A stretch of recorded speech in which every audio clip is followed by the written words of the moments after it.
sabi nga kanina ni Pat, hindi namin alam kung congratulations is the right word because finally, after 7 years, narito yung inaasam-asam at ipinanalangin, no, answered prayer na guilty verdict para doon sa 10 na fraternity members. And you were there yesterday doon sa korte nung narinig mo yung pagbigkas ng guilty. Ano ba yung naramdaman mo?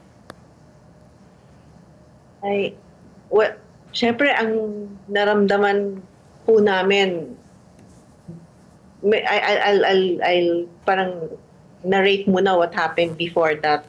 Go ahead po. So, nung pumasok na po yung judge, and then we were already, nakatayo na po kami to welcome the judge, and nagro-roll call na po yung judge.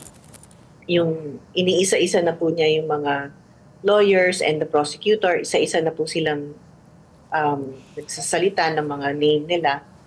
And then we all sat down, and doon na po ako na-touch. Hinawakan na po nung lead prosecutor namin, si Fiscal Olive Torrevillas, or Chief Olive Torrevillas. Hinawakan na po niya yung kamay ko eh. And sabi niya, we are doing this for justice, we're doing this for Acho. Sabi niya, and we are just doing our job. Before basahin yung guilty beyond reasonable doubt. So, doon pa lang po, naiyak na po ako eh. Kasi, you know, they did their job beyond what is expected. Pero yun nabalik nila yung yung nabigyan kami ng justice, tapos nabalik nila yung buhay namin eh. Nabigyan din niya kami ng peace. Then when the guilty verdict was said, and guilty beyond reasonable doubt, para pong nabunutan ako ng tinek, para bang yung magdi-defend ka ng thesis, tapos sabi ng prof mo, okay, pasado ka na. Parang ganun po yung pakiramdam, and even maybe 10 or 100 times ganun po yung pakiramdam namin. And then, wala. Tuloy-tuloy na po yun. Umiyak na po ako noon. Umiyak na po yung asawa ko, and I was with Attorney Kapunan, and we were all holding hands together and, you know, savoring the moment na finally we got the justice. Nabalik ko yung dignidad sa anak ko, and napatunayan namin na hazing is a practice of that Aegis Juris Fraternity.